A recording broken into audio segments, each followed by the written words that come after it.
ਵਾਹਿਗੁਰੂ ਜੀ ਕਾ ਖਾਲਸਾ ਵਾਹਿਗੁਰੂ ਜੀ ਕੀ ਫਤਿਹ। ਮੈਂ ਤੁਹਾਡੀ ਹੋਸਟ ਨੀਲਮ ਕੌਰ ਤੇ ਮੈਂ ਟੀਵੀ 84 ਦੇ ਸਾਰੇ ਦਰਸ਼ਕਾਂ ਦਾ ਦਿਲੀ ਸਵਾਗਤ ਕਰਦੀ ਹਾਂ ਪ੍ਰੋਗਰਾਮ ਸੱਚੋ ਸੱਚ ਵਿੱਚ। ਰੋਜ਼ਾਨਾ ਦੀ ਤਰ੍ਹਾਂ ਤੁਹਾਡੇ ਤੇ ਸਾਡੇ ਹਰਮਨ ਪਿਆਰੇ ਡਾਕਟਰ ਅਮਰਜੀਤ ਸਿੰਘ ਮੇਰੇ ਨਾਲ ਬੈਠੇ ਹੋਏ ਨੇ। ਆਓ ਨਾ ਮਿਲ ਕੇ ਪ੍ਰੋਗਰਾਮ ਸ਼ੁਰੂ ਕਰਦੇ ਹਾਂ। ਜੀ ਡਾਕਟਰ ਸਾਹਿਬ, welcome to our show. Thank you so much. ਜੀ ਡਾਕਟਰ ਸਾਹਿਬ, ਅੱਜ 1 ਮਈ 2015 18 ਵਿਸਾਖ ਨਾਨਕਸ਼ਾਹੀ ਸੰਮਤ 547 ਦਾ ਦਿਨ ਹੈ ਤੇ ਪ੍ਰੋਗਰਾਮ ਦੇ ਸ਼ੁਰੂ ਵਿੱਚ ਡਾਕਟਰ ਸਾਹਿਬ ਤੁਸੀਂ ਅੱਜ ਕਿਹੜਾ ਅਹਿਮ ਵਿਸ਼ਾ ਸਾਡੇ ਦਰਸ਼ਕਾਂ ਨਾਲ ਸਾਂਝਾ ਕਰਨ ਜਾ ਰਹੇ ਹੋ? ਅੱਜ ਅਸੀਂ 3-4 ਵਿਸ਼ੇ ਛੂਹਾਂਗੇ ਥੋੜਾ ਵਕਤ ਲੈ ਕੇ ਜੀ। ਸਭ ਤੋਂ ਪਹਿਲਾਂ ਤਾਂ ਅਸੀਂ ਚੰਗੀ ਖਬਰ ਆਪਣੇ ਦਰਸ਼ਕਾਂ ਸ਼ਰੋਤਿਆਂ ਦੇ ਨਾਲ ਸ਼ੇਅਰ ਕਰਦੇ ਹਾਂ ਜੀ। 2-3 ਹਫ਼ਤੇ ਪਹਿਲਾਂ ਕੈਲੀਫੋਰਨੀਆ ਅਸੈਂਬਲੀ ਨੇ ਯੂਨੈਨੀਮਸਲੀ ਸਰਬਸੰਮਤੀ ਨਾਲ ਨਵੰਬਰ 84 ਨੂੰ ਸਿੱਖ ਨਸਲਕੁਸ਼ੀ ਮੰਨਿਆ ਸੀ। ਭਾਰਤ ਦੀ ਸਰਕਾਰ ਨੂੰ ਇਹਦੇ ਲਈ ਜ਼ਿੰਮੇਵਾਰ ਠਹਿਰਾਇਆ ਸੀ ਔਰ ਸਿੱਖਾਂ ਦੇ ਨਾਲ ਪੂਰੀ ਹਮਦਰਦੀ ਦਾ ਪ੍ਰਗਟਾਵਾ ਕੀਤਾ ਸੀ। ਅੱਜ ਜਿਹੜੀ ਖਬਰ ਅਸੀਂ ਸਾਂਝੀ ਕਰ ਰਹੇ ਹਾਂ, ਜਿਹੜਾ ਕੈਲੀਫੋਰਨੀਆ ਦਾ ਅਸੈਂਬਲੀ ਤੋਂ ਬਾਅਦ ਦੂਜਾ ਹਾਊਸ ਹੁੰਦਾ ਜਿਸ ਨੂੰ ਸੈਨੇਟ ਕਹਿੰਦੇ ਨੇ, ਅੱਜ ਜਿਹੜੀ ਮੁੱਖ ਖਬਰ ਹੈ ਉਹਨਾਂ ਦੇ ਵਿੱਚ ਇਹ ਹੈ ਕਿ ਕੈਲੀਫੋਰਨੀਆ ਦੀ ਸੈਨੇਟ ਨੇ ਵੀ ਸਰਬਸੰਮਤੀ ਦੇ ਨਾਲ ਇਸ ਮਤੇ ਨੂੰ ਕਿ ਨਵੰਬਰ 84 ਨਸਲਕੁਸ਼ੀ ਸੀ ਜੀ, ਇਹ ਪੂਰਾ ਜਾਣ ਬੁੱਝ ਕੇ ਬੜੇ ਪਲਾਨਡ ਤਰੀਕੇ ਨਾਲ ਵਿਉਂਤਬੰਦ ਤਰੀਕੇ ਨਾਲ ਜਿਹੜਾ ਇਸ ਨੂੰ ਇੰਪਲੀਮੈਂਟ ਕੀਤਾ ਗਿਆ ਸਿੱਖ ਜੈਨੋਸਾਈਡ ਏਜੰਡੇ ਨੂੰ, ਔਰ ਸਿੱਖਾਂ ਨੂੰ 30 ਸਾਲ ਬਾਅਦ ਵੀ ਇਨਸਾਫ ਨਹੀਂ ਮਿਲਿਆ। ਔਰ ਇਹਦੀ ਹੈਡਲਾਈਨ ਹੀ ਅੱਜ ਈਵਨ ਟ੍ਰਿਬਿਊਨ ਵਰਗੀ ਅਖਬਾਰ ਦੀ ਵੀ ਇਹੀ ਹੈ ਕਿ California Senate condemns 1984 riots as genocide. मैं सिर्फ एक अद्धा पैरा ही शेयर करांगा। The California State Senate has passed a resolution condemning the 1984 anti-Sikh riots as genocide and said the then government and law enforcement officials organized, participated in and failed to intervene to protect the killings of innocent Sikhs. With this, both the legislative chambers of the California Assembly have passed similar resolutions. Less than a month after the resolution was passed by California State House of Representatives, it was introduced in the State Senate this week by Senator Kathleen Galgiani. So, ਇਸ ਦੇ ਨਾਲ ਅਸੀਂ ਸਮਝਦੇ ਹਾਂ ਵੀ ਇੱਕ state ਦੇ ਦੋਨੋਂ houses ਨੇ ਇਸ ਦੇ ਉੱਤੇ ਸਟੈਂਪ ਲਾ ਦਿੱਤੀ ਹੈ, ਜਿਹੜੀ ਕਿ ਪਿਛਲੇ 30 ਸਾਲ ਤੋਂ ਲਗਾਤਾਰਤਾ ਦੇ ਨਾਲ ਸਿੱਖ ਕਹਿ ਰਹੇ ਸਨ, ਮੰਗ ਕਰ ਰਹੇ ਸਨ। ਹੁਣ ਅਸੀਂ ਆਸ ਕਰਦੇ ਹਾਂ ਕਿ ਇਸ ਗੱਲ ਨੂੰ ਹੀ ਅੱਗੇ ਤੋਰਦੇ ਹਾਂ ਬਾਕੀ ਸਟੇਟ ਅਸੈਂਬਲੀਜ਼ 'ਚ ਵੀ, ਔਰ ਖ਼ਾਸ ਤੌਰ 'ਤੇ US ਕਾਂਗਰਸ ਔਰ US ਸੈਨੇਟ ਵੀ ਇਸ ਪਾਸੇ ਵੱਲ ਪੇਸ਼ਕਦਮੀ ਕਰੇਗੀ ਤਾਂ ਕਿ, ਕਿਉਂਕਿ ਗੱਲ ਸਿਰਫ ਇੱਕ ਮਤੇ ਤੱਕ ਨਹੀਂ ਹੈ, ਕਿਉਂਕਿ ਇਹ ਇੱਕ ਆਧਾਰ ਬਣਦਾ ਜਾਂ ਬਣੇਗਾ ਅਕਾਊਂਟੇਬਿਲਟੀ ਦਾ, ਕਿਉਂਕਿ ਫਿਰ ਇਹ ਭਾਰਤੀ ਕਾਨੂੰਨ ਦੇ ਦਾਇਰੇ 'ਚੋਂ ਕੱਢ ਕੇ ਇੰਟਰਨੈਸ਼ਨਲ ਜੈਨੋਸਾਈਡ ਕਨਵੈਨਸ਼ਨਸ ਜਿਹੜੀਆਂ ਨੇ ਜਾਂ ਇੰਟਰਨੈਸ਼ਨਲ ਲਾਅ ਜਾਂ ਇੰਟਰਨੈਸ਼ਨਲ ਕ੍ਰਿਮੀਨਲ ਕੋਰਟਸ ਦੇ ਵਿੱਚ ਅਸੀਂ ਇਹਨਾਂ ਦੋਸ਼ੀਆਂ ਨੂੰ, ਜਿਵੇਂ ਨਾਜ਼ੀਆਂ ਨੂੰ, ਯਹੂਦੀ ਜਿਹੜੇ ਨੇ, ਆ ਪਿਛਲੇ ਦਿਨ ਅਸੀਂ ਜ਼ਿਕਰ ਕੀਤਾ ਸੀ ਕਿ 93 ਸਾਲ ਦਾ ਨਾਜ਼ੀ ਜਿਹੜਾ ਹੈ ਬੁੱਢਾ, ਉਹਨੂੰ ਜਿਹੜਾ ਹੈ ਉਹ ਟਰਾਇਲ ਤੇ ਲੈ ਗਏ ਨੇ। ਸੋ ਅਜੇ ਤਾਂ 30 ਸਾਲ ਹੋਏ ਨੇ, ਅਜੇ ਸਾਨੂੰ ਨੂੰ ਛੱਡਾਂਗੇ ਨਹੀਂ, ਇਹਨਾਂ ਨੂੰ ਅਸੀਂ ਜਿਹੜਾ ਸਜ਼ਾ ਯਾਫਤਾ ਕਰਾਂਗੇ। ਔਰ ਇਸੇ ਹੀ ਪਰਿਪੇਖ ਦੇ ਵਿੱਚ ਜਿਵੇਂ ਅਸੀਂ ਕੱਲ੍ਹ ਡਿਸਕਸ ਕੀਤਾ ਸੀ United States Commission on International Religious Freedom ਦੀ ਰਿਪੋਰਟ ਨੂੰ ਕਿ ਉਹਨਾਂ ਨੇ ਕਿਵੇਂ ਜਿਹੜਾ ਮੋਦੀ ਸਰਕਾਰ ਨੂੰ ਇਸ ਲਈ ਜ਼ਿੰਮੇਵਾਰ ਠਹਿਰਾਇਆ ਕਿ 2014 ਦੇ ਚੋਣਾਂ ਤੋਂ ਪਹਿਲਾਂ ਦੇ ਮਾਹੌਲ 'ਚ ਹੀ ਕਿਵੇਂ ਘੱਟ ਗਿਣਤੀਆਂ ਨੂੰ ਟਾਰਗੇਟ ਕੀਤਾ ਗਿਆ, ਪਰ ਕਿਉਂਕਿ ਉਦੋਂ ਸਾਡੇ ਕੋਲ ਡੀਟੇਲ ਨਹੀਂ ਸੀ ਕਿ ਉਹਦੇ 'ਚ ਸਿੱਖਾਂ ਬਾਰੇ ਕੀ ਕਿਹਾ, ਈਸਾਈਆਂ, ਮੁਸਲਮਾਨਾਂ, ਸਿੱਖ ਲੀਡਰਾਂ ਦਾ ਜਾਂ NGOs ਦਾ ਜ਼ਿਕਰ ਤਾਂ ਸੀ ਜਿਹੜਾ ਅਸੀਂ ਕੀਤਾ, ਪਰ ਅੱਜ ਜਿਹੜੀ ਹੈ ਸਾਡੇ ਕੋਲ ਸਿੱਖਾਂ ਬਾਰੇ, ਔਰ ਇਹ ਮੈਂ ਸਮਝਦਾ ਵੀ ਬਹੁਤ ਵਾਰ ਸਾਡੇ ਆਪਣੇ ਕੁਝ ਭੈਣ ਭਰਾ ਹੀ ਸਭ ਤੋਂ ਵੱਡੇ ਕ੍ਰਿਟਿਕ ਹੁੰਦੇ ਨੇ। ਜਦੋਂ ਪ੍ਰੈਜ਼ੀਡੈਂਟ ਓਬਾਮਾ ਨੂੰ ਇਹ ਪੈਟੀਸ਼ਨ ਉਹਦੀ ਭਾਰਤ ਵਿਜ਼ਿਟ ਤੋਂ ਪਹਿਲਾਂ ਸਿੱਖਸ ਫਾਰ ਜਸਟਿਸ ਨੇ ਇਨੀਸ਼ੀਏਟ ਕੀਤੀ ਕਿ ਜਦੋਂ ਓਬਾਮਾ ਨੇ ਭਾਰਤ ਜਾਣਾ ਉਹ ਮੋਦੀ ਦੇ ਨਾਲ ਆਰਟੀਕਲ 25 ਦਾ ਇਸ਼ੂ ਉਠਾਏ ਔਰ ਇਹ ਕਹੇ ਕਿ ਭਾਈ ਸਿੱਖਾਂ ਨੇ ਤਾਂ ਸੰਵਿਧਾਨ ਨੂੰ ਮੰਨਿਆ ਨਹੀਂ, ਤੁਸੀਂ ਉਹਨਾਂ ਨੂੰ ਹਿੰਦੂ ਬਣਾਇਆ ਹੋਇਆ ਹੈ, ਔਰ ਰਾਈਟ ਆਫ ਸੈਲਫ ਡਿਟਰਮੀਨੇਸ਼ਨ ਦੀ ਗੱਲ ਕਰੇ ਤੇ ਬਹੁਤ ਸਾਰਿਆਂ ਨੇ ਕਿਹਾ ਜੀ ਦਾ ਕੀ ਫਾਇਦਾ, ਪਟੀਸ਼ਨਾਂ 'ਚੋਂ ਕੀ ਨਿਕਲਦਾ ਹੈ। ਫਿਰ ਜਦੋਂ ਓਬਾਮਾ ਨੇ ਜਿਹੜਾ ਦਿੱਲੀ ਦੇ ਵਿੱਚ ਆਪਣਾ ਜਿਹੜਾ ਭਾਸ਼ਣ ਹੈ ਉਹਦੇ 'ਚ ਵੀ ਆਰਟੀਕਲ 25 ਦੀ ਗੱਲ ਕੀਤੀ, ਫਿਰ ਬਹੁਤਿਆਂ ਨੇ ਕਿਹਾ ਜੀ ਚਲੋ 25 ਦੀ ਕੀਤੀ ਹੈ, ਉਹਨੇ ਕਿਹੜਾ 25B ਦੀ ਕੀਤੀ ਹੈ, ਉਹਨੇ ਸਗੋਂ ਸਿਫਤ ਕੀਤੀ ਹੈ 25 ਦੀ। ਜਦੋਂ ਓਬਾਮਾ ਨੇ ਪ੍ਰੇਅਰ ਮੀਟਿੰਗ, ਜਿਹੜੀ ਬ੍ਰੇਕਫਾਸਟ ਪ੍ਰੇਅਰ ਮੀਟਿੰਗ ਹੁੰਦੀ ਹੈ, ਉਹਦੇ 'ਚ ਜ਼ਿਕਰ ਕੀਤਾ ਭਾਰਤ ਨੂੰ ਕ੍ਰਿਟਿਸਾਈਜ਼ ਉਹ ਕਹਿੰਦੇ ਉਹ ਤਾਂ ਸਭ ਨਾਲ ਜਰਨਲੀ ਕੀਤਾ, ਕਿਹੜਾ ਸਿੱਖਾਂ ਦਾ ਨਾਂ ਲੈ ਕੇ ਕੀਤਾ। ਪਰ ਮੈਂ ਸਮਝਦਾ ਹਾਂ ਵੀ ਐਟਲੀਸਟ ਹੁਣ ਇਸ United States Commission on International religious freedom the report ਜਿਵੇਂ ਉਹਨਾਂ ਨੇ ਸਿੱਖਾਂ ਨੂੰ ਆਰਟੀਕਲ 25B ਦੇ ਥੱਲੇ ਹਿੰਦੂ ਬਣਾਉਣ ਦੀ ਗੱਲ ਹੈ, ਉਸ ਨੂੰ ਨਾ ਸਿਰਫ ਐਕਨੋਲੇਜ ਕੀਤਾ ਪਰ ਇੱਕ ਸਟੈਪ ਉਹਨਾਂ ਨੇ ਅੱਗੇ ਜਾ ਕੇ ਕਿਹਾ ਕਿ ਇਸ ਦੇ ਨਾਲ ਜਿਹੜਾ ਉਹਨਾਂ ਦਾ ਮਾਈਨੋਰਿਟੀ ਦੇ ਤੌਰ ਤੇ ਸਟੇਟਸ ਹੈ ਉਹ ਸਫਰ ਕਰਦਾ ਔਰ ਉਹਨਾਂ ਨੂੰ ਨੌਕਰੀਆਂ ਔਰ ਦੂਸਰੀਆਂ ਜਿਹੜੀਆਂ ਸੋਸ਼ਲ ਔਰ ਇੰਪਲੋਇਮੈਂਟ ਓਪਰਚੁਨਿਟੀਜ਼ ਨੇ ਉਹਦੇ ਤੋਂ ਸਿੱਖ ਵਾਂਝੇ ਹੁੰਦੇ ਨੇ। ਔਰ ਇਹਨੂੰ ਜਿਹੜਾ ਉਹਨਾਂ ਦਾ ਜਿਹੜੇ ਐਗਜ਼ੈਕਟ ਵਰਡਿੰਗ ਹੈ ਇਸ ਰਿਪੋਰਟ 'ਚ, Sikhs are often harassed and pressured to reject religious practices and beliefs that are distinct to Sikhism, such as dress, unshorn hair, and the carrying of religious items, including the kirpan. उन्होंने कहा भी ये quote unquote exactly report के शब्द ने कि बहुत वार सिखां नूं हरास किया जाता है, उन्हां दे उत्ते दबाव बनाया जाता है कि वो अपनियां धार्मिक जड़ियां मर्यादावां ने मानतावां ने उन्हां दा विश्वास है बिलीफ ਜਿਹੜੇ कि सिखिज्म ਜਾਂ सिख धर्म ਦੇ डिस्टिंक्ट ਜਾਂ बड़े ਅਲੋਕਾਰ ਉਹਨਾਂ ਦੇ ਆਪਣੇ ਫੇਥ ਨੇ, ਜਿਵੇਂ ਉਹਨਾਂ ਦਾ ਕੇਸ ਕਤਲ ਨਾ ਕਰਾਉਣਾ ਜਾਂ ਧਾਰਮਿਕ ਚਿੰਨ੍ਹ ਜਿਹੜੇ ਨੇ ਜਿਨ੍ਹਾਂ ਦੇ ਵਿੱਚ ਕਿਰਪਾਨ ਹੈ ਉਹ ਹਮੇਸ਼ਾ ਆਪਣੇ ਕੋਲ ਰੱਖਣਾ, ਉਹਨਾਂ ਦੇ ਉੱਤੇ ਪ੍ਰੈਸ਼ਰ ਰਹਿੰਦਾ ਸਿੱਖਾਂ ਦੇ ਕਿ ਉਹ ਇਹਨੂੰ ਰਿਜੈਕਟ ਕਰਨ, ਇਹ ਨਾ ਆਪਣੀਆਂ ਪ੍ਰੈਕਟਿਸਿਸ ਕਰਨ। India's Sikh community has long pursued a change to Article 25 of India's Constitution, which states Hindus shall be construed as including a reference to persons professing the Sikh, Jain or Buddhist religion, and the reference to Hindu religious institutions shall be construed accordingly। ਇਹ ਵੀ ਹੁਣ ਕੋਟ ਅਨਕੋਟ ਹੈ report ਚੋਂ ਕਿ ਭਾਰਤ ਵਿਚਲੀ ਸਿੱਖ ਕੌਮ ਬੜੇ ਲੰਬੇ ਵਕਤ ਤੋਂ ਇਸ ਗੱਲ ਦੇ ਲਈ ਜਦੋਜਹਿਦ ਕਰ ਰਹੀ ਹੈ ਕਿ ਇਸ ਆਰਟੀਕਲ 25 ਨੂੰ ਭਾਰਤੀ ਸੰਵਿਧਾਨ ਦਾ ਜਿਹੜਾ ਹੈ ਇਸ ਨੂੰ ਬਦਲਿਆ ਜਾਏ, ਕਿਉਂਕਿ ਇਸ ਆਰਟੀਕਲ 25 ਦੇ ਵਿੱਚ ਜਦੋਂ ਹਿੰਦੂ ਸ਼ਬਦ ਕਿਹਾ ਗਿਆ ਤੇ ਉਹਦੇ ਵਿੱਚ ਜਿਹੜੇ ਸਿੱਖ, ਜੈਨੀ ਤੇ ਬੁੱਧ ਧਰਮਾਂ ਨੂੰ ਮੰਨਣ ਵਾਲੇ ਨੇ ਉਹਨਾਂ ਨੂੰ ਵੀ ਇਸ ਵਿੱਚ ਸ਼ਾਮਲ ਕੀਤਾ ਗਿਆ ਔਰ ਇਹ ਜਿਹੜਾ ਹੈ ਉਹਨਾਂ ਦੇ ਧਰਮ ਦੀ ਅਡਰੇਪਨ ਨੂੰ ਨਾ ਮੰਨਣੇ। ਫਿਰ ਉਹਨਾਂ ਨੇ ਅੱਗੇ ਕਿਹਾ the lack of recognition of Sikhism as a distinct religion denies Sikhs access to social services or employment and educational preferences that are available to other religious minority communities and to scheduled caste Hindus added।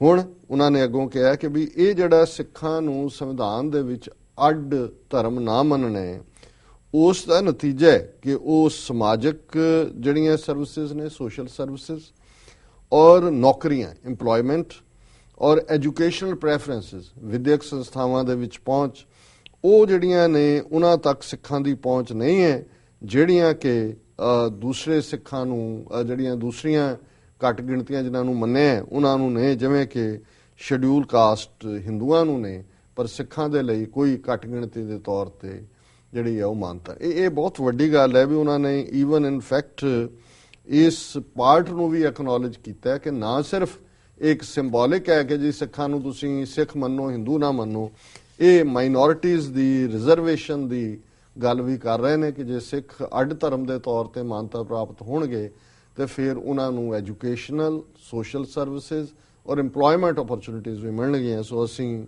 USCIRF ਨੂੰ ਫਿਰ ਜਿਹੜਾ ਧੰਨਵਾਦ ਦਿੰਦੇ ਕਿ ਉਹਨਾਂ ਨੇ ਬਹੁਤ ਅੱਗੇ ਜਾ ਕੇ ਇਸ ਗੱਲ ਨੂੰ ਰੈਕਗਨਾਈਜ਼ ਕੀਤਾ ਔਰ ਯੂਜੂਅਲੀ ਜਦੋਂ ਇਸ ਕਿਸਮ ਦੀਆਂ ਰਿਪੋਰਟਸ ਨਿਕਲਦੀਆਂ ਨੇ ਗਵਰਨਮੈਂਟਾਂ ਰਿਐਕਟ ਹੀ ਨਹੀਂ ਕਰਦੀਆਂ, ਇੰਡੀਅਨ ਗਵਰਨਮੈਂਟ ਵੀ ਰਿਐਕਟ ਨਹੀਂ ਕਰਦੀ।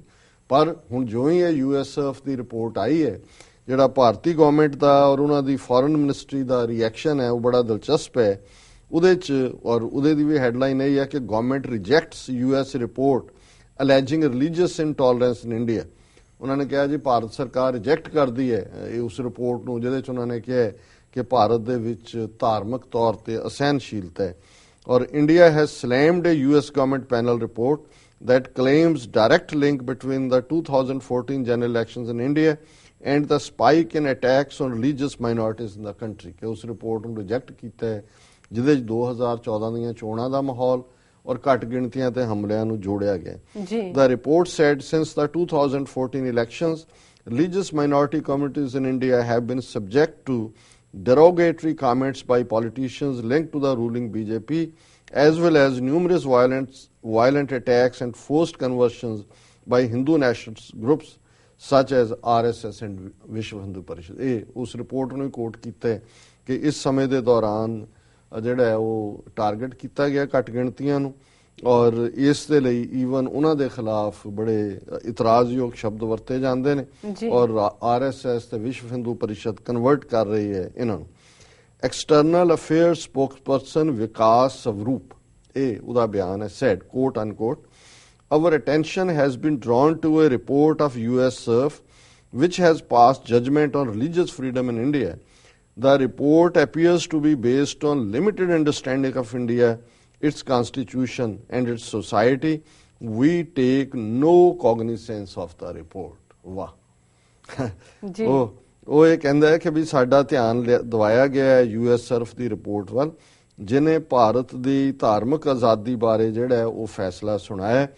ਉਹ ਜਿਹੜਾ ਰਿਪੋਰਟ ਹੈ ਇਹ ਉਹ ਜਾਪਦਾ ਹੈ ਕਿ ਜਿਨ੍ਹਾਂ ਨੇ ਲਿਖੀ ਹੈ ਉਹਨਾਂ ਦੀ ਭਾਰਤ ਬਾਰੇ ਬੜੀ ਸੀਮਤ ਸੋਚ ਹੈ, ਔਰ ਉਹਨਾਂ ਨੂੰ ਭਾਰਤੀ ਸੰਵਿਧਾਨ ਔਰ ਭਾਰਤੀ ਸੁਸਾਇਟੀ ਬਾਰੇ ਪੂਰਾ ਗਿਆਨ ਨਹੀਂ ਹੈ। ਇਸ ਲਈ ਅਸੀਂ ਇਸ ਰਿਪੋਰਟ ਦੀ ਕੋਈ ਪਰਵਾਹ ਨਹੀਂ ਕਰਦੇ। ਕੋਗਨੀਸੈਂਸ ਹੈ ਕਿ ਅਸੀਂ ਦੇਖੀ ਨਹੀਂ। ਉਹ ਭਲੇ ਲੋਕੋ, ਜੇ ਤੁਸੀਂ ਦੇਖੀ ਨਹੀਂ ਤਾਂ ਫਿਰ ਕਮੈਂਟ ਕਿਉਂ ਕਰ ਰਹੇ ਹੋ? ਫਿਰ ਤੁਹਾਡਾ ਲੱਤਾਂ ਕਿਉਂ ਕੰਬ ਰਹੀਆਂ ਜੀ? ਤੁਹਾਨੂੰ ਕਿਉਂ ਲੱਗ ਰਿਹਾ ਹੈ? ਔਰ ਜਾਂ ਕਿਉਂ ਤੁਸੀਂ ਇਹ ਵੀ ਕਹਿਣ ਤੇ ਜੇ ਦੇਖੀ ਤੁਸੀਂ ਪੜ੍ਹੀ, ਉਸ ਦਾ ਹੀ ਨਤੀਜਾ ਹੈ ਵੀ ਤੁਸੀਂ ਇਹਦੇ ਤੇ ਰਿਐਕਟ ਕਰ ਰਹੇ ਹੋ। ਸੋ ਅਸੀਂ ਸਮਝਦੇ ਹਾਂ ਕਿ ਵੀ ਇਹ ਇੱਕ ਪੋਜ਼ਿਟਿਵ ਗੱਲ ਹੈ ਕਿ ਇਹਨਾਂ ਨੇ ਅੱਗੇ ਜਾਂਦਿਆਂ ਇੰਡੀਆ ਨੂੰ ਉਸ ਕੈਟਾਗਰੀ ਦੇ ਵਿੱਚ ਲੈ ਆਂਦਾ ਜਿਹਦੇ 'ਚ ਬਾਕੀ ਕੰਟਰੀਜ਼ ਜਿਹੜੀਆਂ ਨੇ, ਖਾਸ ਤੌਰ ਤੇ ਜਿਹਦੇ 'ਚ ਅਲਬੇਨੀਆ, ਅਲਜੀਰੀਆ, ਅਜ਼ਰਬਾਈਜਾਨ, ਮੇਰੇ ਕੋਲ ਸੀ ਇੱਕ ਲਿਸਟਿੰਗ ਜਿਹਦੇ 'ਚ ਕਿ ਉਹਨਾਂ ਨੇ ਉਹ 6 ਕੰਟਰੀਜ਼ ਜਿਹੜੀਆਂ ਕੰਟਰੀਜ਼ ਆਫ ਆਬਜ਼ਰਵੇਸ਼ਨ ਨੇ, ਉਹਨਾਂ ਦੇ ਵਿੱਚ ਇੰਡੀਆ ਨੂੰ ਜਿਹੜਾ ਹੈ ਉਹਦੇ ਬਰਾਬਰ ਉਹਨਾਂ ਨੇ ਰੱਖਿਆ। ਮੇਰਾ ਖਿਆਲ ਹੈ ਮੈਂ ਪ੍ਰਿੰਟ ਆਊਟ ਨਹੀਂ ਕੱਢਿਆ ਜੀ। ਹੁਣ ਅਸੀਂ ਅਗਲਾ ਇਸ਼ੂ ਜਿਹੜਾ ਡਿਸਕਸ ਕਰਦੇ ਹਾਂ, ਹਿਲਰੀ ਕਲਿੰਟਨ। ਹੁਣ ਹਿਲਰੀ ਕਿਸੇ ਜ਼ਮਾਨੇ 'ਚ ਨਿਊਕਲੀਅਰ ਮੁੱਦੇ ਦੇ ਉੱਤੇ ਬੜੀ ਹੌਕ ਸੀ ਜੀ ਕਿ ਵੀ ਨਾਨ ਪ੍ਰੋਲੀਫਰੇਸ਼ਨ ਹੋਣੀ ਚਾਹੀਦੀ ਹੈ, ਦੁਨੀਆ 'ਚ ਨਿਊਕਲੀਅਰ ਹਥਿਆਰਾਂ ਦਾ ਪਸਾਰ ਨਹੀਂ ਹੋਣਾ ਚਾਹੀਦਾ, ਔਰ ਜਦੋਂ ਤੱਕ comprehensive nuclear test ban treaty sign ਨਹੀਂ ਹੁੰਦੀ ਉਦੋਂ ਤੱਕ ਜਿਹੜਾ ਕਿਸੇ ਦੇ ਨਾਲ ਕੋਈ ਗੱਲਬਾਤ ਨਹੀਂ ਕਰਨੀ ਚਾਹੀਦੀ। ਪਰ ਫਿਰ ਅਸੀਂ ਦੇਖਦੇ ਹਾਂ ਕਿ ਜਦੋਂ ਭਾਰਤ ਔਰ ਅਮਰੀਕਾ ਦੀ ਇਹ ਟ੍ਰੀਟੀ ਵਾਲੀ ਗੱਲ ਤੁਰੀ ਔਰ ਸੈਨੇਟ ਦੇ ਵਿੱਚ ਹਿਲਰੀ ਕਲਿੰਟਨ ਦਾ ਕ੍ਰੂਸ਼ਲ ਰੋਲ ਸੀ, ਉਹਦੀ ਆਪਣੀ ਆਵਾਜ਼ ਵੀ ਸੀ ਔਰ ਉਹਦਾ ਇੱਕ ਲੌਬੀ ਸੀ, ਔਰ ਜੇ ਇਹ ਨਾ ਵਿਨ ਓਵਰ ਹੁੰਦੀ ਤੇ ਉਹ ਸੈਨੇਟ ਚੋਂ ਕਲੀਅਰ ਨਹੀਂ ਸੀ ਹੋਣਾ। ਔਰ ਇਹ ਪ੍ਰੈਜ਼ੀਡੈਂਟ ਬੁਸ਼ ਦੇ ਵੇਲੇ ਦੀ ਗੱਲ ਹੈ। ਸੈਨੇਟ ਦੇ ਵਿੱਚ ਇਹ ਐਜ਼ ਏ ਡੈਮੋਕ੍ਰੇਟ ਆਪਣਾ ਇਨਫਲੂਐਂਸ ਰੱਖਦੀ ਸੀ। ਫਿਰ ਅਸੀਂ ਦੇਖਿਆ ਵੀ ਹੌਲੀ ਜਿਹੜਾ ਇਸ ਦਾ ਐਟੀਟਿਊਡ ਸੌਫਟ ਹੁੰਦਾ ਚਲਾ ਗਿਆ ਔਰ ਫਿਰ ਇੱਕਦਮ ਜਿਹੜਾ ਉਹ ਵਿਰੋਧਤਾ ਵੀ ਘਟ ਗਈ। ਹਾਲਾਂ ਹਿਲਰੀ ਕਲਿੰਟਨ ਦੇ ਸੰਤ ਛਟਵਾਲ ਇੱਥੇ ਜਿਹੜਾ ਜਿਸ ਨੂੰ ਹੁਣ ਕਿੰਨੇ ਜਿਹੜਾ ਇੰਡਾਈਕਟ ਹੋਇਆ, ਬੇਸ਼ੱਕ ਉਹਨੂੰ ਜੇਲ੍ਹ ਨਹੀਂ ਭੇਜਿਆ ਗਿਆ, ਪੈਰੋਲ ਦੇ ਉੱਤੇ ਛੱਡ ਦਿੱਤਾ ਹੈ ਕਿ ਜੀ ਗੁੱਡ ਸਟੈਂਡਿੰਗ ਤੇ ਇਹ ਉਹਦੇ ਥੱਲੇ, ਪਰ ਜ਼ਾਹਰ ਹੈ ਕਿ ਵੀ ਉਹ ਇੱਕ ਗਿਲਟੀ ਹੈ। ਉਸ ਨੂੰ ਕੋਰਟ ਨੇ ਅਪਰਾਧੀ ਸ਼੍ਰੇਣੀ ਦੇ ਵਿੱਚ ਰੱਖਿਆ ਕਿ ਉਹਨੇ ਅਮਰੀਕਾ ਦੇ ਇਲੈਕਸ਼ਨ ਲਾਜ਼ ਨੂੰ ਕਿਸ ਤਰੀਕੇ ਦੇ ਨਾਲ ਮਿਸਯੂਜ਼ ਕਰਕੇ ਆਪਣੇ ਬੰਦਿਆਂ ਰਾਹੀਂ ਹਿਲਰੀ ਔਰ ਦੂਸਰਿਆਂ ਨੂੰ ਪੈਸੇ ਦਿਵਾਏ ਨੇ। ਔਰ ਇਹ ਗੱਲ ਨੋਨ ਹੈ, ਸਾਰੇ ਅੰਦਰੂਨੀ ਹਲਕਿਆਂ 'ਚ ਤਾਂ ਪਤਾ ਹੀ ਸੀ ਵੀ ਕੀ ਹੈ। ਈਵਨ ਇਹਦੇ ਮੁੰਡੇ ਦੇ ਵਿਆਹ ਵੇਲੇ ਵੀ ਪ੍ਰੈਜ਼ੀਡੈਂਟ ਕਲਿੰਟਨ ਔਰ ਹਿਲਰੀ ਭਾਰਤ ਵੀ ਗਏ ਔਰ ਹੋਰ ਵੀ ਬਹੁਤ ਸਾਰੀਆਂ ਗੱਲਾਂ ਸਮਾਜਿਕ ਸਰਕਲਸ ਦੇ ਵਿੱਚ ਚੱਲਦੀਆਂ ਨੇ ਜਿਨ੍ਹਾਂ ਦਾ ਅਸੀਂ ਨੋਟਿਸ ਨਹੀਂ ਲਾਵਾਂਗੇ ਜੀ। ਲੇਕਿਨ ਹੁਣ ਅਸੀਂ ਇਸ ਲਈ ਇਸ ਗੱਲ ਨੂੰ ਹਾਈਲਾਈਟ ਕੀਤਾ ਹੈ ਕਿਉਂਕਿ ਇੱਕ ਕਿਤਾਬ ਜਿਹੜੀ ਕਿ ਆਥਰ ਪੀਟਰ ਸ਼ਵਾਈਜ਼ਰ ਨੇ ਲਿਖੀ ਹੈ ਔਰ 5 ਮਈ ਨੂੰ ਉਹ ਰਿਲੀਜ਼ ਹੋ ਰਹੀ ਹੈ।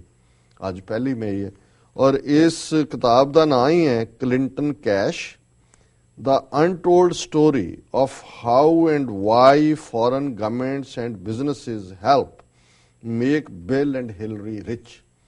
ਹੁਣ ਹਾਲਾਂਕਿ ਜਦੋਂ ਇਹ ਕਿਤਾਬ ਆਏਗੀ ਬਹੁਤ ਸਾਰੇ ਇੰਕਸ਼ਾਫ ਨਿਕਲਣਗੇ, ਪਰ ਜ਼ਾਹਰ ਹੈ ਕਿ ਇਸ ਕਿਤਾਬ ਦਾ ਟਾਈਟਲ ਹੀ ਇਹ ਦੱਸਦਾ ਹੈ ਕਿ ਕਲਿੰਟਨ ਕੈਸ਼, ਕਿ ਕਿਵੇਂ ਕਲਿੰਟਨ ਜੋੜੀ ਨੇ ਫੋਰਨ ਗਵਰਨਮੈਂਟਸ ਤੋਂ ਜਿਹੜਾ ਹੈ ਉਹ ਪੈਸਾ ਬਟੋਰਿਆ। ਦਾ ਅਨਟੋਲਡ ਸਟੋਰੀ, ਕਿ ਜਿਹੜੀ ਕਹਾਣੀ ਹੁਣ ਤੱਕ ਦੱਸੀ ਨਹੀਂ ਗਈ, how and why foreign governments and businesses help make Bill and Hillary rich, कि बाहरलियां सरकारां ने किवें इन्हां दोनां नूं अमीर बनाया जी। और इस दे विच जिहड़ी खास तौर ते हिलरी दे उत्ते गल है और इहदी बिगनिंग ही ये है स्टोरी दी। Hillary Clinton's presidential campaign has dismissed as conspiracy theory claims made by a new book that cash donations from India swayed her stance as a senator on the landmark India-US nuclear deal, कि ये भारती पैसा आया जेब दे विच गया ते बीबी Clinton दा stand जिहड़ा nuclear दे उत्ते बदलिया। हुण Clinton cash is attempting to rewrite history to fit a predetermined partisan narrative. ये क्लिंटन दा स्पोक्स, क्योंकि क्लिंटन ने अनाउंस कर दिता है कि वो डेमोक्रेटिक पार्टी दी प्रेजिडेंशियल कैंਡੀਡੇਟ बनना चाहती है। हुण एन इस मौके दे उत्ते जदों कि उन्हें अपना ऑलरेडी किक स्टार्ट किया होया कैंपेन, इस इंकशाफ का आना कि भी ये पैसे लैके इन्हें अपना जिहड़ा स्टैंड बदलिया, ये तो इनू खत्म कर देगा पोलिटिकली। किते नहीं हुण देखना है भी किताब दे विच होर की डिटेल्स ने, लेकिन क्योंकि ऑलरेडी संत छटवाल दी कन्विक्शन हो चुकी है इहदे थल्ले और उहदे अपने बयान ने जिहड़े इहने कोट कीते ने। हुण इस किताब दे विचों ही जिहड़ा इस की होएगा उस ते इंप्लाइंग that a group of influential Indians directed money to the Clintons in order to get them to support the nuclear deal. The book, according to Politico, details the activities of Indian American hotelier Sant Chatwal. ये Politico ਜਿਹੜਾ Washington DC ਦੇ ਵਿੱਚ ਹਿੱਲ ਦੇ ਉੱਤੇ, ਹਿੱਲ senate ਔਰ ਕਾਂਗਰਸ ਨੂੰ ਕਹਿੰਦੇ ਨੇ, ਉੱਥੋਂ ਦਾ ਇੱਕ ਮੈਗਜ਼ੀਨ ਹੈ, ਇੱਕ ਮੈਗਜ਼ੀਨ ਦਾ ਹਿੱਲ ਹੀ ਹੈ, ਪਰ ਪੋਲੀਟਿਕੋ ਜਿਹੜਾ ਹੁਣੇ ਹੀ ਪਿਛਲੇ 7-8 ਸਾਲ ਤੋਂ ਸ਼ੁਰੂ ਹੋਇਆ ਹੈ। ਕਿਉਂਕਿ ਮੈਂ ਇਸ ਬਾਰੇ ਨਿੱਜੀ ਤੌਰ ਤੇ ਇਸ ਲਈ ਜਾਣਦਾ ਕਿ ਜਿਹੜੇ ਜਦੋਂ ਅਸੀਂ ਵਾਸ਼ਿੰਗਟਨ ਟਾਈਮਸ ਦੇ ਵਿੱਚ ਖਾਲਿਸਤਾਨ ਅਫੇਅਰ ਸੈਂਟਰ ਵੱਲੋਂ ਐਡ ਦਿੰਦੇ ਰਹੇ ਹਾਂ ਪਿਛਲੇ ਪੀਰੀਅਡ 'ਚ, ਤੇ ਜਿਹੜੇ ਉੱਥੇ ਡੀਲ ਕਰਦੇ ਸੀ ਉਸ ਵਾਸ਼ਿੰਗਟਨ ਟਾਈਮਸ 'ਚ ਐਡੀਟੋਰੀਅਲ ਬੋਰਡ 'ਚ, ਉਹੀ ਉਹਨਾਂ ਨੇ ਆ ਕੇ ਪੋਲੀਟਿਕੋ ਸ਼ੁਰੂ ਕੀਤਾ ਹੈ, ਜਿਹੜਾ ਕਿ ਇਨਸਾਈਡ ਇਨਫੋਰਮੇਸ਼ਨ ਦਿੰਦਾ ਹੈ। ਔਰ ਕੋਈ ਵੀ ਕਾਂਗਰਸਮੈਨ ਜਾਂ ਸੈਨੇਟਰ ਜਾਂ ਉਹਨਾਂ ਦਾ ਸਟਾਫਰ ਐਸਾ ਨਹੀਂ ਹੈ ਜਿਹੜਾ ਪੋਲੀਟਿਕੋ ਨਾ ਪੜ੍ਹਦਾ ਹੋਏ। ਸੋ ਹੁਣ ਇਹ ਪੋਲੀਟਿਕੋ ਨੇ ਇਹ ਇੰਕਸ਼ਾਫ ਕੀਤਾ ਕਿ ਵੀ ਇਹ ਜਿਹੜਾ ਕਲਿੰਟਨ ਨੇ ਵੋਟਿੰਗ ਪੈਟਰਨ ਬਦਲਿਆ ਨਿਊਕਲੀਅਰ ਮੁੱਦੇ ਤੇ, ਇਹ ਭਾਰਤੀ ਕੈਸ਼ ਦੀ ਬਦੌਲਤ ਔਰ ਸੰਤ ਛਟਵਾਲ ਉਹਦੀ ਆਲਰੇਡੀ ਕਨਵਿਕਸ਼ਨ ਵੀ ਹੋ ਗਈ ਉਸ ਦੇ ਵਿੱਚ ਹੈ।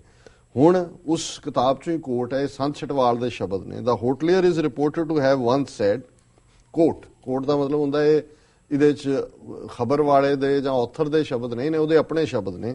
ਹੁਣ ਇਹ ਸੰਤ ਛਟਵਾਲ ਕਹਿੰਦੇ, even my close friend Hillary Clinton was not in favor of the deal in 2006, but when I put the whole package together, she also came on board. You have to write checks in the American political system. ਉਹਨੇ ਆਪ ਹੀ ਮੰਨ ਲਿਆ, ਉਹਨੇ ਕਿਹਾ ਕਿ ਜੀ ਮੇਰੀ ਬਹੁਤ ਨੇੜਲੀ ਦੋਸਤ ਹਿਲਰੀ ਕਲਿੰਟਨ ਵੀ ਜਿਹੜੀ ਹੈ 2006 ਦੇ ਵਿੱਚ ਹੱਕ ਦੇ ਵਿੱਚ ਨਹੀਂ ਸੀ ਜੀ ਇਸ ਨਿਊਕਲੀਅਰ ਡੀਲ ਦੇ, ਪਰ ਜਦੋਂ ਮੈਂ ਹੋਲ ਪੈਕੇਜ ਟੂਗੈਦਰ ਕੀਤਾ, ਮਤਲਬ ਹੁਣ ਇਹ ਪੈਕੇਜ ਦਾ ਮਤਲਬ ਲਿਫਾਫੇ ਭਰੇ, ਕਿੰਨੇ ਭਰੇ, ਉਹ ਫਿਰ ਕੈਸ਼ ਜਿਹੜੀ ਕਿਤਾਬ ਦਾ ਨਾਂ ਹੀ ਹੈ ਕਲਿੰਟਨ ਕੈਸ਼, ਕਲਿੰਟਨ ਕੈਸ਼। ਹੁਣ ਇਹ ਸੰਤ ਛਟਵਾਲ ਕਹਿ ਰਿਹਾ package, but when I put the whole package together she also came on board, ਕਿ ਉਹ ਵੀ ਫਿਰ ਚੜ ਗਈ ਜਹਾਜ਼ ਤੇ, ਭੱਜੀ ਆਈ। ਜੋ ਲਿਫਾਫਾ ਆਇਆ ਲਿਫਾਫੇ ਨੇ ਫਿਰ ਬਹਿਨ ਬੜੀ ਨਾ ਭਈਆ सबसे बड़ा रुपया, you have to write cheques in the American political system, ये वो कह रहा।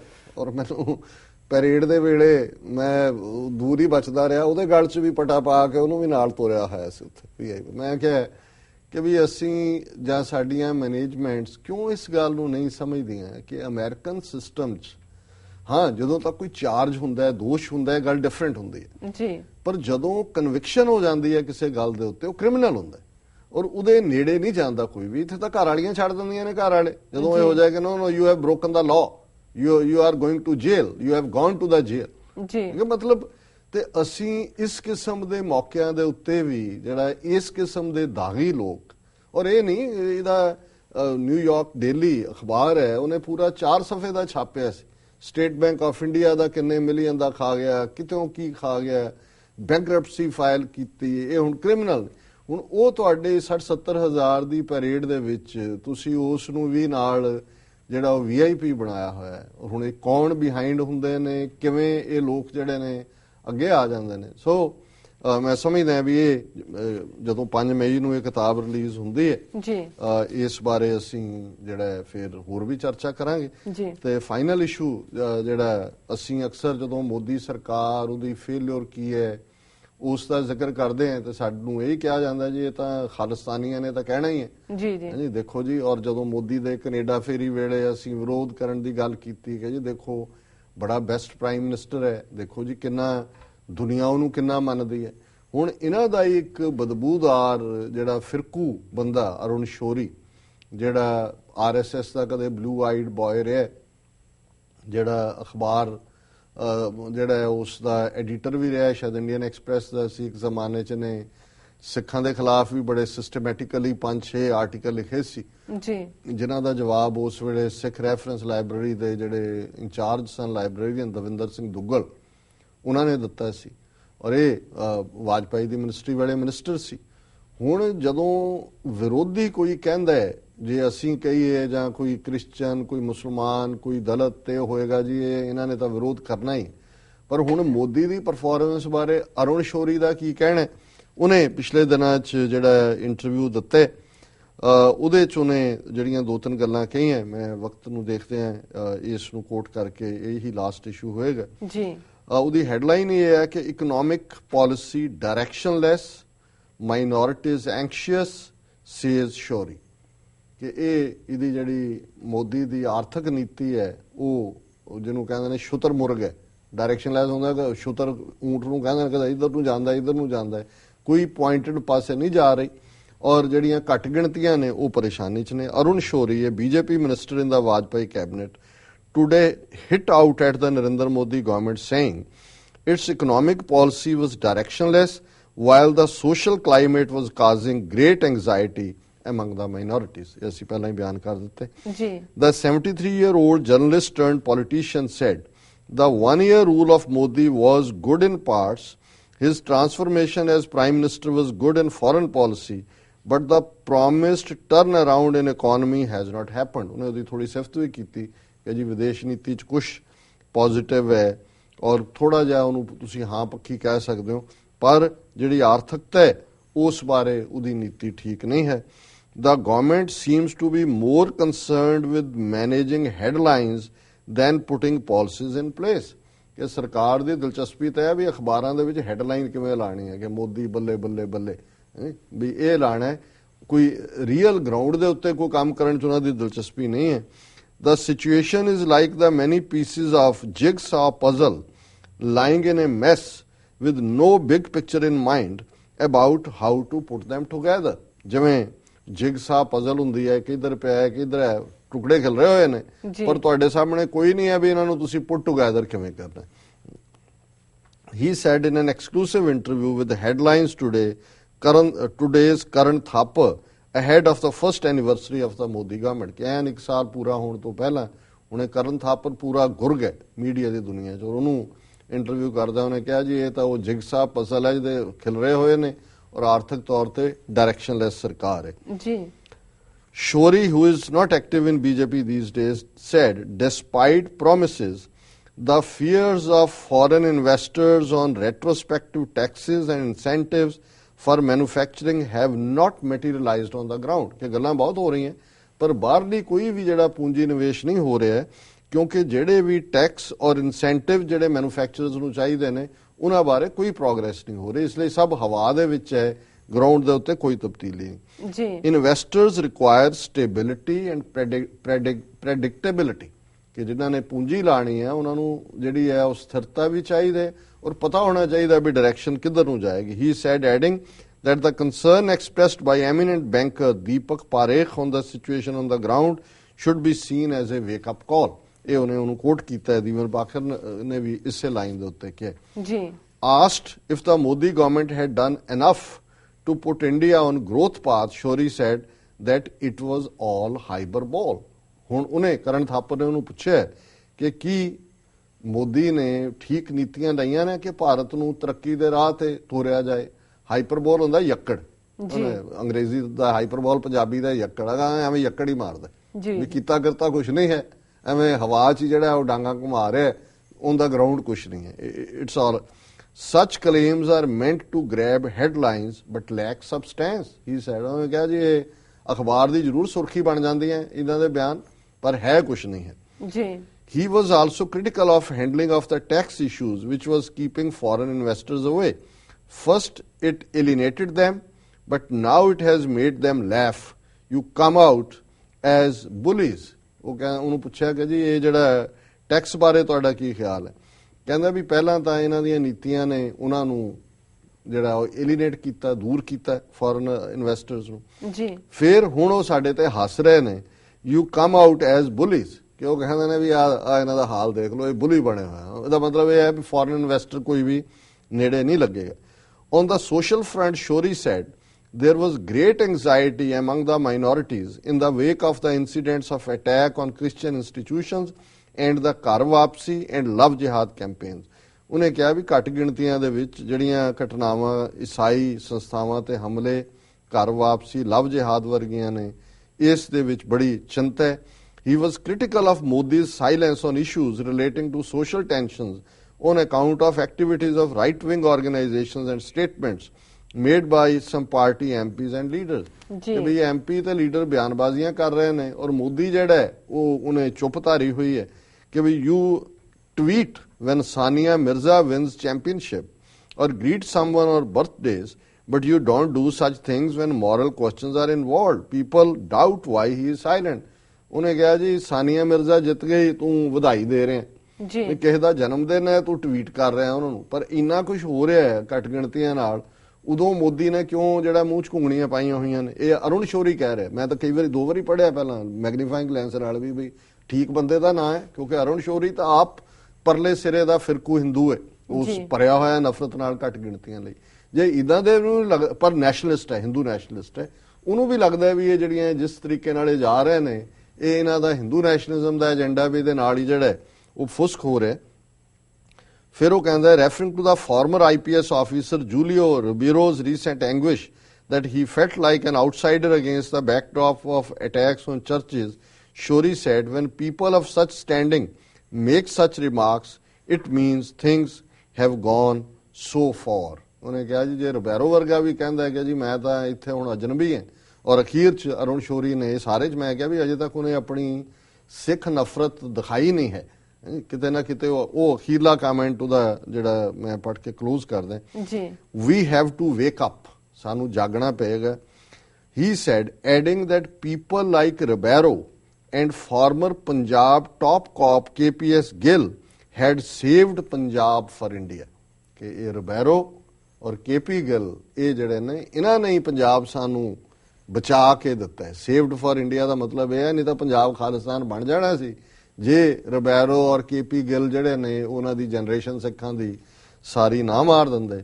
ਸੋ ਅਸੀਂ ਸਮਝਦੇ ਹਾਂ ਵੀ ਇਹ ਇੱਕ ਪਾਸੇ ਉਹਨੇ ਆਪਣੀ ਜਿਹੜੀ ਸਿੱਖਾਂ ਪ੍ਰਤੀ ਨਫ਼ਰਤ ਔਰ ਰਿਬੈਰੋ ਔਰ KP ਗਿੱਲ ਨੂੰ ਉਹ ਕਿੰਨੇ ਵੱਡੇ ਹੀਰੋ ਸਮਝਦਾ ਕਿ ਉਹਨਾਂ ਨੇ ਪੂਰੀ ਸਿੱਖ ਨਸਲ ਮਾਰੀ ਹੈ, ਪਰ ਦੂਜੇ ਪਾਸੇ ਈਵਨ ਮੋਦੀ ਦਾ ਜਿਹੜਾ ਜਲੂਸ ਹੁਣ ਅਰੁਣ ਸ਼ੌਰੀ ਨੇ ਕੱਢਿਆ ਔਰ ਕਰਨ ਥਾਪਰ ਦੇ ਸ਼ੋਅ ਤੇ ਆ ਕੇ ਕੱਢਿਆ, ਉਹਦੇ ਤੋਂ ਜਿਹੜੇ ਸਾਡੇ ਕ੍ਰਿਟਿਕ ਅਰਾਊਂਡ ਬੈਠੇ ਨੇ ਉਹ ਜ਼ਰੂਰ ਇਹਨੂੰ ਦੇਖ ਲੈਣ ਕਿ ਭਾਈ ਜਿਹੜਾ ਸਾਡਾ ਐਨਾਲਿਸਿਸ ਦੇ ਬਾਰੇ ਵੀ ਰਿਹਾ ਸ਼ੁਰੂ ਤੋਂ, ਉਹ ਬਿਲਕੁਲ ਉਸੇ ਲਾਈਨ ਤੇ ਹੀ ਹੈ ਜਿਹੜਾ ਅਨਦਰ ਬਲੂ ਆਈਡ ਬॉय ਭਾਵੇਂ ਆਫ ਦਾ ਪਾਸਟ ਹੈ। ਅੱਜ ਅਰੁਣ ਸ਼ੌਰੀ ਉਹਨਾਂ ਦਾ ਚਹੇਤਾ ਨਹੀਂ ਹੈ ਕਿਉਂਕਿ ਉਹਨੂੰ ਵਰਤ ਲਿਆ ਜਿੰਨਾ ਕੁ ਵਰਤਣਾ ਸੀ, ਪਰ ਫਿਰ ਵੀ ਉਸ ਦੀ ਜਿਹੜੀ ਉਹਦਾ ਐਨਾਲਿਸਿਸ ਹੈ ਉਹ ਕਾਫੀ ਪੁਖਤਾ ਐਨਾਲਿਸਿਸ ਹੈ ਹਿੰਦੂਤਵਾ ਦੇ ਲੈਂਸ ਦੇ ਮੁਤਾਬਕ। ਜੀ ਡਾਕਟਰ ਸਾਹਿਬ, ਤੁਹਾਡਾ ਬਹੁਤ ਬਹੁਤ ਧੰਨਵਾਦ, ਤੁਸੀਂ ਇਹਨਾਂ ਅਹਿਮ ਵਿਸ਼ਿਆਂ ਤੇ ਆਪਣੀ ਜਾਣਕਾਰੀ ਦਿੱਤੀ ਹੈ। ਇਸ ਨਾਲ ਲੈਣੇ ਆਪਣੇ ਦਰਸ਼ਕਾਂ ਕੋਲੋਂ ਬ੍ਰੇਕ। ਵੀਅਰਸ ਤੁਸੀਂ ਇਸ ਤਰ੍ਹਾਂ ਬਣੇ ਰਹੋ, ਮਿਲਦੇ ਹਾਂ ਆਫਟਰ ਦਿਸ ਸ਼ਾਰਟ ਬ੍ਰੇਕ।